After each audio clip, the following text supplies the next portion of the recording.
जिसने भी धोखा खाया है वो जानता है कि जब आप अपनी पत्नी को सेक्सी कपड़ों में और किसी अनजान आदमी के साथ होटल में अकेले पाते हैं तो ये आमतौर पर खतरे का इशारा होता है। आपको थोड़ा सा होश आ सकता है। मार्क ने उसका सामना नहीं किया। इसके बजाय वो लिफ्ट में अपनी लवर के साथ बातें करता और हंसता रहा। फिर अपनी पत्नी को एक शानदार रेस्टोरेंट में ले गया और सोच समझकर उसे शादी की सालगिरह का तोहफा दिया। उसने उस शाम कई घंटे गाड़ी चलाकर अपनी पत्नी को गांव के इलाके में एक झील के बीच एक छोटे से आइलैंड पर ले गया ताकि आखिरी एक यादगार सालगिरह बिताने की तैयारी कर सके। लेकिन जब अगले दिन एमा उठी तो उसने अपने पति को बिस्तर के किनारे पर अपनी ओर पीट करके हथकड़ी लगाए हुए पाया। बहुत ज्यादा डर के मारे एमा ने अचानक दिमाग से भरे बिस्तर से भागने की कोशिश की। वो फर्श पर लुढ़की और रेंगी। मार्क की बॉडी को बिस्तर से धकेल दिया लेकिन उसे भी बुरी तरह फर्श पर घसीटा गया। उसका दाहिना हाथ उसके मरे हुए पति के बाएं हाथ से कसकर बंधा हुआ था। वह कितनी भी जोर से खींचे उसकी कलाइयां बंधी रही। बर्फ से ढके बड़े पहाड़ों के बीच एक झील के बीच इस सुनसान आइलैंड पर हथकड़ी मजबूती से लगी हुई थी। मदद के लिए उसकी चीखें कमरे में जोर जोर से गूंज रही थी। एमा ने खुद को शांत करने की कोशिश की। उसने पुलिस को फोन करने की कोशिश की तो पता चला कि उसके पति ने पहले ही फोन लाइन काट दी थी। तभी उसने बर्फ से ढकी ढलान पर पिस्तौल पड़ी देखी। एमा ने जैसे कोई तिनका पकड़ रही हो बंदूक को हथकड़ी की चेन पर तेजी से तान दिया। बिना किसी हिचकिचाहट के उसने ट्रिगर दबा दिया। बार बार खोखली क्लिक की आवाज ने एमा की उम्मीद की आखिरी किरण को भी तोड़ दिया। मार्क ने पहले ही हिसाब लगा लिया था। सभी बंदूकों में सिर्फ एक गोली थी, वही जिससे उसने अपना सिर बचाने के लिए इस्तेमाल किया था। एमा डर से कांप रही थी।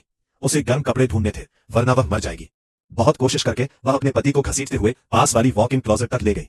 जब उसने दरवाजा खोला तो बड़ी अलमारी में सिर्फ एक साफ सुथरी सफेद शादी की ड्रेस थी। शादी के दिन पहनी हुई शादी की ड्रेस। ये शादी की ड्रेस एक बहुत बड़ी अजीब बात थी जो उसे उसकी बेवफाई की लगातार याद दिलाती थी। उसका पति मार्क न सिर्फ उसे मरना चाहता था बल्कि यह भी चाहता था कि उसे इस पवित्र शादी की ड्रेस में भूखी और ठंड में दफनाया जाए और यही उसकी आखिरी आरामगाह हो। एमा को एक बहुत बड़ी बनी हुई सेफ मिली लेकिन इस समय उसके पास इसकी परवाह करने का कोई समय नहीं था। बॉडी को घसीटते समय रगड़ कम करने के लिए एमा ने मार्क की बॉडी के नीचे शादी की ड्रेस बिछा दी और फिर अपने पति की पुरानी शर्ट पहन ली। गर्म रहने के लिए वो अपने पति को एक एक कदम घसीटते हुए सीढ़ियों की ओर ले गई। भारी लाश की वजह से सीढ़ियों पर उसका बैलेंस बिगड़ गया और दोनों नीचे गिर गए। लेकिन दरवाजे के बाहर का नजारा उसे और भी ज्यादा निराशा से भर रहा था। एक कड़क बर्फीली दुनिया, सफेद कपड़ों का एक बड़ा सा फैलाव। उस समय उसे आखिरकार समझ आया कि उसके पति ने उसे इस सुनसान आइलैंड पर लाने पर क्यों जोर दिया था। गर्म कपड़ों के बिना वो सब जीरो टेम्परेचर में जमकर मर जाती। एमा ने पागलों की तरह अपना फोन और चाकू ढूंढा लेकिन घर में जितनी भी नुकीली चीजें थी मार्क ने पहले ही उसका सारा सामान ले लिया था। उसका फोन पहले ही पानी से भरे फूलदान में फेंक दिया गया था और रात भर भीगा हुआ था। स्क्रीन कुछ सेकंड के लिए जली, फिर पूरी तरह काली हो गई और कबाड़ के टुकड़े में बदल गई। खुशकिस्मती से उसे अपने पति की कार की चाबियां एक खाली कूड़ेदान में मिल गई। इसका मतलब था कि अगर वह गैरेज में कार स्टार्ट कर पाती तो वह कार के हीटर का पहल इस्तेमाल करके बच सकती थी। एमा ने अपने पैरों में अपनी शादी की ड्रेस की परतें लपेटी, कड़कड़ाती ठंडी हवा को झेलते हुए और बॉडी को सामने के दरवाजे से एक एक कदम करके गैरेज की ओर घसीटा। लेकिन मार्क ने उसे कोई मौका नहीं दिया। कार की चाबी घुमाने के बाद कार 2 बार अटकी और फिर अचानक रुक गई। इसके तुरंत बाद कार का रेडियो जोर से बज उठा। उस पर मार्क की मौत से पहले बनाई गई एक रिकॉर्डिंग चल रही थी जो एमा के लिए एक मजाकिया मैसेज था। मैं तुम्हें जल्दी मौत नहीं दूंगा, मैं तुम्हें इस सुनसान गांव में निराशा में मरने दूंगा। बेबस एमा बॉडी को घसीटकर घर के अंदर ही ले जा सकी। फिर वह औजार ढूंढने के लिए बेसमेंट में गई लेकिन जब लाइट जली तो उसने देखा कि पूरा कमरा एक बड़े टॉयलेट से भी ज्यादा खाली था। हताश होकर एमा पूरी तरह टूट गई। पता चला कि शादी में पहले से ही बहुत सारी परेशानियां थी। मार्क खुद एक बदचलन आदमी था। जैसे ही एमा बॉडी को ऊपर ले जाने की कोशिश कर रही थी अचानक दरवाजे पर जोरदार दस्तक हुई। जब उसने दरवाजा खोला तो उसने देखा कि उसका लवर वहां खड़ा है। वही आदमी जिसे हमने शुरू में देखा था, जिसे हम जाओ हे कहेंगे। जाओ हे ने कहा कि उसे एमा का परेशानी वाला टेक्स्ट मैसेज मिला है और वो दौड़कर वहां गया। ये साफ तौर पर मार्क का बिछाया हुआ एक और जाल था। जाओ हे की बातों से एमा को मार्क के सुसाइड की असली वजह पता चलती है। मार्क जो पक्की मौत का सामना कर रहा था और जानता था कि उसके पास कोई रास्ता नहीं है, उसने गिल्ट की वजह से सुसाइड करने का फैसला किया। लेकिन मरने से पहले उसने अपनी पत्नी और लवर को अपने साथ नरक में घसीटने का एक बेरहम प्लान बनाया। इससे पहले कि दोनों कोई प्लान बना पाते पास में एक अजीब पिकअप ट्रक आ गया। ड्राइवर, जिसका निकनेम लिटिल ब्लैक था, ने स्थिर एमा से कहा कि वो दरवाजा लॉक कर दे और वो अकेले बातचीत करने के लिए बाहर चला जाए। ट्रक से एक जवान सुनहरे बालों वाला आदमी उतरा। उसने कहा कि वो एक प्लम्बर को ठीक करने आया है।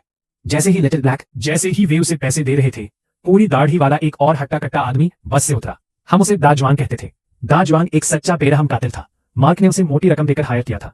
बिना एक शब्द कहे दाजवांग ने एक खंजर निकाला और जाओ हे के पेट में कई वार करने शुरू कर दिए। बेचारा जाओ हे वहीं मर गया। एम्मा, जो घर के अंदर छिपी हुई थी और लंगड़ा रही थी, ये भयानक मंजर देख रही थी। उसने अपनी सांस रोक ली। सांस लेने की भी हिम्मत नहीं हो रही थी। जैसे ही पीले बालों वाला आदमी एम्मा के पास पहुंचने वाला था, वो चिल्लाया। जब दोनों बात कर रहे थे, एम्मा अपने पति की लाश लेकर चुपचाप पिछले दरवाजे से निकल गई। और उस स्टोरेज हट में छिप गई जहां स्पीड बोट खड़ी थी। उसे अंदर एक पुराना टूटा हुआ भाला मिला और वो मार्क की उंगलियां तोड़कर भागने ही वाला था कि येलो हेयर बर्फ के निशानों का पीछा करते हुए उनकी तरफ आ गया। एम्मा जल्दी से कैनवस के नीचे छिप गई। उसी समय येलो हेयर ने मार्क की बॉडी देखी और डरकर अपने भाई दाजुआंग को बुलाने के लिए झोपड़ी में वापस भागा। वे झोपड़ी में वापस आए और बॉडी को पलट दिया। करीब से देखने पर पता चला कि मार्क ने न सिर्फ उन्हें काम पर रखने के लिए सेफ में रखे हीरों का इस्तेमाल किया था, बल्कि टाइमिंग का भी ध्यान से हिसाब लगाया था ताकि वे उसकी मौत के बाद आकर गंदगी साफ कर दे। येलो हेयर ने जाने की जिद की, लेकिन लालची बिग स्ट्रॉन्ग ने मना कर दिया। वो जानता था कि सेफ खोलने के लिए मालिक के फिंगरप्रिंट और एमा के दिमाग में कोड की जरूरत होगी, इसलिए उसने एमा को ढूंढने के लिए हर जगह ढूंढने का फैसला किया। दोनों आदमियों के स्टोरेज रूम से जाने के बाद ही एमा ने नाव के नीचे से बाहर निकलने की हिम्मत की। फिर उसे स्पीड बोट में आधा बैरल एक्स्ट्रा गैसोलीन देखकर खुशी हुई। जैसे ही एमा कार में फ्यूल भर रही थी, दाजुआंग ने तेजी से हलचल महसूस की। वो हाथ में चाकू लेकर चुपके से उसके पास गया। एमा बस कार के नीचे छिप सकती थी। हालांकि दाजुआंग ने उसे देखा नहीं, लेकिन उसने बेरहमी से अपने खंजर से कार के सभी टायरों पर वार कर दिया, जिससे उसके भागने का रास्ता बंद हो गया। बेबस एमा बस बेसमेंट में घुस सकी। शोर सुनकर दाजुआंग ने उसका पीछा किया। जैसे ही एमा सीढ़ियों से घर लौटने वाली थी, उसने देखा कि हुआंग माओ बेसमेंट में नीचे जाने की तैयारी कर रहा है। मुश्किल में फंसी एमा सीढ़ियों के नीचे फंस गई थी। आखिरी सेकंड में एमा ने अपनी जेब से कार की चाबियां निकाली और पेट्रोल कार के अलार्म का बटन दबा दिया। तेज अलार्म ने तुरंत दोनों भाइयों को गैराज में खींच लिया। एमा ने मौके का फायदा उठाकर पहली मंजिल पर लॉबी में वापस भाग गई। उसने जियाओ हे का कोट और जूते उतारकर पहना दिए। जब दाजुआंग हॉल में लौटा और उसने अपने कपड़े गायब देखे, तो उसे तुरंत एहसास हुआ कि एमा कमरे में है। एक रॉकिंग चेयर को सफेद चादर से ढका देखकर दाजुआंग शरारत से मुस्कुराया और चादर उठा ली। अंदर सिर्फ गोल्फ क्लब का एक था। जिस पल वो हैरान हुआ, एमा जो परछाई में छिपी थी अचानक उछली और एक गोल्फ क्लब फेंका, जो दाजुआंग के सिर पर जोर से लगा। दाजुआंग तुरंत अटारी से गिर गया और बेहोश हो गया। एमा ने उसे ढूंढने का मौका देखा। ट्रक की चाबियां लेने के बाद एमा ने आते हुए सुनहरे बालों वाले आदमी को एक डंडे से आसानी से गिरा दिया। एमा फिर ट्रक की तरफ भागी और दरवाजे बंद कर दिए, लेकिन बहुत मजबूत और हिम्मती दाजुआंग अचानक उसके पीछे भागा, अपनी कोहनी से खिड़की तोड़ दी और एमा को बाहर खींच लिया। जब एमा फिर से जागी तो वो गहरी निराशा में डूबी हुई थी। वो एक बार फिर मार्क की लाश से लिपटी हुई थी। दाजुआंग ने उसकी गर्दन पर चाकू रखा, पासवर्ड मांगा, गा और धमकी दी कि अगर उसने उसे नहीं बताया तो वो एक एक करके उसके पैर काट देगा। इस मुश्किल मोड़ पर वो गोरी लड़की अचानक भड़क गई। उसने एमा द्वारा बिस्तर के नीचे फेंकी गई खाली पिस्तौल उठाई और दाजुआंग पर तान दी। वो गोरी लड़की ने हालात पर कंट्रोल कर लिया। उसने एमा से वादा किया कि अगर वो उसे कोड दे देगी तो वो उसे जाने देगी। गोरी लड़की को टाइगर से पैसे मिले ताकि वो एमा की हथकड़ी काट सके, जिसने उसे एक दिन और एक रात के लिए बांध रखा था। आजाद होकर एमा ने अपना वादा निभाया और कोड बताया। ये उसकी शादी की सालगिरह थी। बाद में दाजुआंग ने मार्क के फिंगरप्रिंट इस्तेमाल किए। अनलॉक करने और पासवर्ड डालने के बाद सेफ आखिरकार खुल गया, लेकिन अंदर कोई चमकदार हीरे नहीं थे। सिर्फ एक चमकीला पीला इंडस्ट्रियल हैक्सॉ था। हैक्सॉ पर मार्क की छोड़ी हुई एक छोटी सी लाइन लिखी हुई थी। दोनों आदमियों ने एक साथ एमा के गले में पड़े प्योर स्टील के हार को देखा। दाजुआंग को अचानक एहसास हुआ कि मार्क की नफरत हद पार कर गई है। वह न सिर्फ एमा को मारना चाहता था, बल्कि हीरो के लिए हैक्सॉ से उसका सिर भी जिंदा काट देना चाहता था। हुआंग माओ को लगा कि यह बहुत अजीब है और उसने मना कर दिया। उसने लड़ना शुरू कर दिया, लेकिन लालच में डूबे दाजुआंग ने हुआंग माओ के हाथ से बंदूक छीनने का मौका पकड़ लिया। उसने हुआंग माओ को जोर से गिरा दिया, लेकिन जब दाजुआंग ने गोली चलाई तो उसे पता चला कि कोई गोली नहीं थी, इसलिए उसने जबरदस्ती एमा की गर्दन रोकने की कोशिश की। हुआंग माओ, जिसका चेहरा खून से लथपथ था, एमा को बचाने के लिए आगे बढ़ा और दाजुआंग से लड़ने लगा। उनकी जबरदस्त लड़ाई के बीच हुआंग माओ को दाजुआंग ने जोर से दीवार से धक्का दे दिया। उसका सिर एक तेज हुक से टकराया, जिससे उसकी तुरंत मौत हो गई। दाजुआंग, जिसने अपने भाई को मारा था, पूरी तरह पागल हो गया है। दाजुआंग ने एमा के टुकड़े टुकड़े करने की कसम खाई। लड़ाई के दौरान एमा ने दाजुआंग के जानलेवा वार को रोकने के लिए जमीन से एक शादी का लबादा उठाया। फिर उसने एक बाघ के आकार की तलवार उठाई और दाजुआंग के सिर पर जोर से वार किया। दाजुआंग तुरंत जमीन पर गिर गया, उठ नहीं पाया। एमा ने मौके का फायदा उठाते हुए जमीन से आधी हथकड़ी उठाई और दाजुआंग का हाथ मार्क की लाश के हाथ से कसकर बांध दिया। इसके बाद एमा अपनी घायल जांग को गैरेज की तरफ घसीटते हुए ले गई, जबकि दाजुआंग जिद करके 100 से ज्यादा। एमा उस भयानक लाश के पीछे भागी। वो एक कदम आगे बढ़ी, अपनी बाइक पर बैठी, उसे स्टार्ट किया और गैस दबाते हुए पीछे की ओर गिर पड़ी। हालांकि सड़क पर कारों ने उसे रोक लिया था। कोई और चारा न होने पर एमा आगे बढ़ी। उसने दाजुआंग को टक्कर मार दी, जो उसकी ओर आ रहा था, लेकिन टायर फटने और फिसलन भरी बर्फ के कारण कार बेकाबू हो गई, एक स्टोरेज शेड से टकरा गई और पूरी तरह से क्षतिग्रस्त हो गई। कोई और चारा न होने पर एमा केवल कार से ही भाग सकती थी। इस समय एमा की ताकत धीरे धीरे कम हो रही थी। वह केवल जमी हुई झील को बेताब होकर रेंग सकती थी। उसके पीछे दाजुआंग नरक के एक राक्षस की तरह लाश को घसीट रहा था। उसके मुंह में खंजर था और वह कदम दर कदम उसके करीब आ रहा था।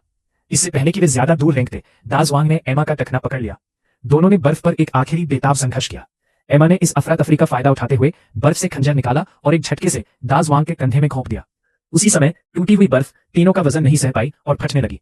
एक पल में तीनों 10 डिग्री सेल्सियस से नीचे के ठंडे झील के पानी में गिर गए। मार्क की लाश हजारों सोने के टुकड़ों की तरह तेजी से डूब गई। निराशा में दाजुआंग एमा के कपड़ों से बुरी तरह लिपट गया। उसके साथ मरना चाहता था। जिंदगी और मौत के बीच उस आखिरी सेकंड में एमा ने जानवर जैसी इच्छा शक्ति दिखाई। उसने दाजवांग के कंधे से खंजर निकाला। गंदे पानी में उसने ठीक दाजवांग की आंख में घोंप दिया। तेज दर्द से दाजवांग ने तुरंत अपनी पकड़ छोड़ दी। वह लाश के साथ हमेशा के लिए झील के नीचे डूब गया। एमा अपनी आखिरी सांस रोककर ऊपर तैरने की कोशिश कर रही थी और खंजर से बर्फ की सतह पर पागलपन भरे हमले। आखिरकार बर्फ टूटी और एमा पानी से बाहर निकली, सख्त बर्फ पर गिर पड़ी, बर्फ जैसी हवा में हाँफ रही थी। तभी पास की सड़क से एक दिलासा देने वाला सायरन बजा। एमा ने मुश्किल से अपना जमा हुआ बायां हाथ उठाया और धीरे धीरे अपनी 11 साल पुरानी शादी की अंगूठी निकाली, उसे बर्फ पर लुढ़काकर गहरी झील में डाल दिया, जिससे उसकी टूटी शादी हमेशा के लिए इस ठंडी खाई में दफन हो गई। रूबन पर एक कमेंट आगे है। कहावत है, किसी औरत की जीने की इच्छा को कभी कम मत समझो। 10, 50 और इससे भी ज्यादा कभी यह मत समझो कि एक खराब शादी किसी इंसान को कितना आगे धकेल सकती है। हमें धोखा देने वाली पत्नी को छिपाने की जरूरत नहीं है, क्योंकि यह फिल्म इंसानियत पर एक गहरी सोच दिखाती है। जब शादी में परेशानियां हो, जब असली प्यार एक दूसरे को तकलीफ देने वाली तलवार बन जाए, अगर पूरी तरह से अलग होना मुमकिन ना हो, तो यह आखिर में आदमखोर मीट ग्राइंडर बन जाएगी। फिल्म की कहानी 100 साल पुरानी वो लाइन, भारी बेजान लाश, क्या यह असल जिंदगी की उन घुटन भरी शादियों का उदाहरण नहीं है, जहां शादियां सिर्फ नाम की होती हैं, फिर भी नैतिकता, पैसे के झगड़ों और चुप रहने की कीमत पर घुटन भरी औरतों से बंधी होती है। 11-18 मौत में भी पति मार्क अपनी पत्नी को अपने वजन से कुचलना चाहता था। उसे पवित्रता की निशानी शादी की ड्रेस पहनाकर बेइज्जत करना चाहता था, यहां तक कि उसके भविष्य को बिना क्लैप्स वाले स्टील के हार से बंद कर देना चाहता था। अगर मैं तुम्हें नहीं पा सकता तो मैं तुम्हें खत्म कर दूंगा, तुम अच्छी जिंदगी जीना भूल जाओ। और आखिर में एमा ने बर्फीले पानी में अपना उलटफेर पूरा किया। बर्फ को तोड़ना सिर्फ जिंदा रहने की एक फिजिकल लड़ाई नहीं है, बल्कि एक रूहानी नया जंग भी है। उसने खुद अपनी शादी की अंगूठी निकाली और उसे खाई में फेंक दिया, जिससे न सिर्फ शारीरिक हथकड़ी टूट गई, बल्कि मानसिक बेड़ियां भी टूट गई, जिन्होंने उसे 11 साल से मर्दों के दबदबे और कंट्रोल करने वाली इच्छाओं से बांध रखा था। मेरे प्यारे, जिंदगी कोई फिल्म नहीं है। असल में इंसान का स्वभाव अक्सर किसी स्क्रिप्ट से कहीं ज्यादा मुश्किल होता है। जब आपको एहसास हो कि कोई रिश्ता लगातार आपको कमजोर कर रहा है, आपको अपने साथ नीचे खींचने की कोशिश कर रहा है, तो हिचकिचाए नहीं, वहम ना पाले। सच्ची मुक्ति सिर्फ अपने हाथ के चाकू से दुश्मन के भाले को भेद कर ही मिल सकती है। समय पर नुकसान कम करना सभी बड़ों के लिए सबसे ऊंची जागृति है। हमारी फिल्म यही खत्म होती है।